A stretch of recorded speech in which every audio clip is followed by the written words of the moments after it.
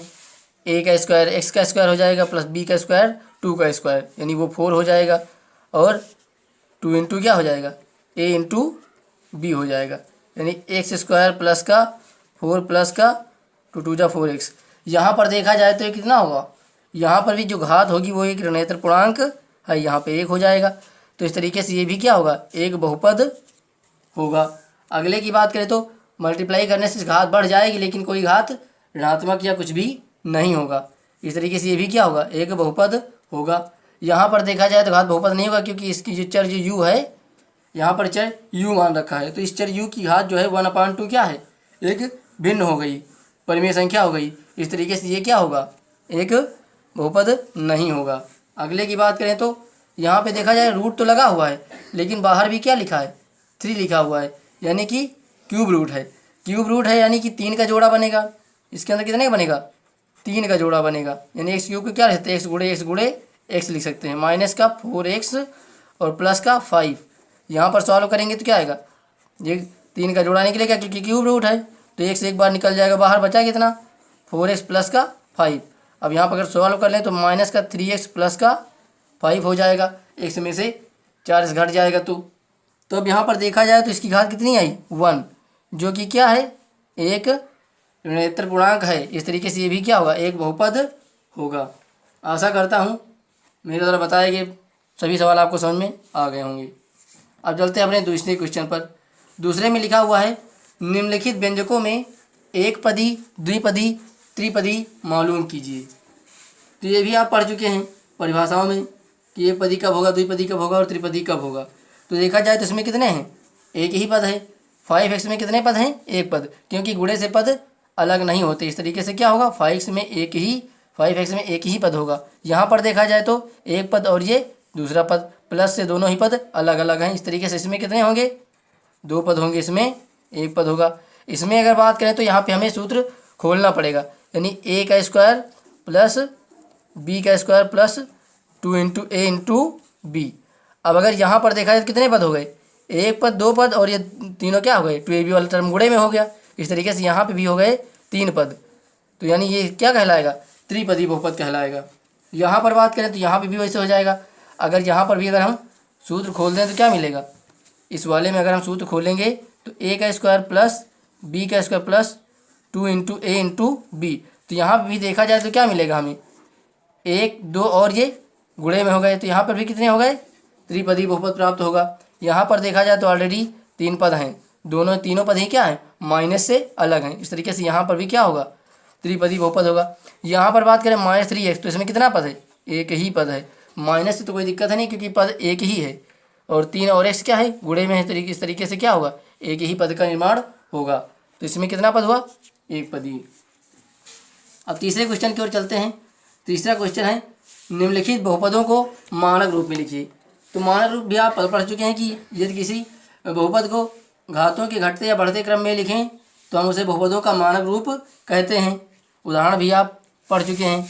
तो अगर इसमें बात करें तो क्या लिख सकते हैं, जैसे लिखा है x⁻7 minus 3x⁵ plus 2x plus का 4/3x स्क्वायर माइनस का 2x⁶ प्लस का 4।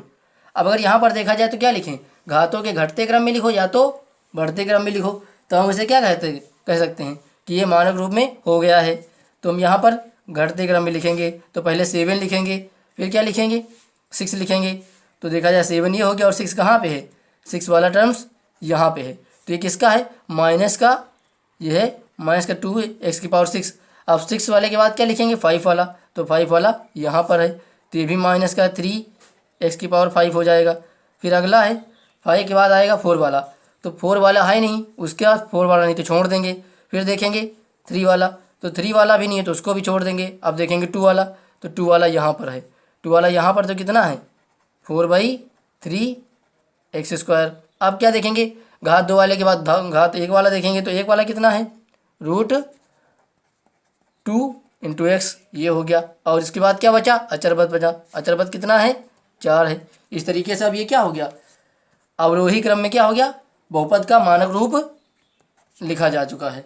इस तरीके से आप लिख सकते हैं। जैसे दूसरा हमारे पास है, इसको हम क्या लिख सकते हैं, जैसे इसको हम क्या लिख दें, अब हम इसको लिख दें बढ़ते क्रम में।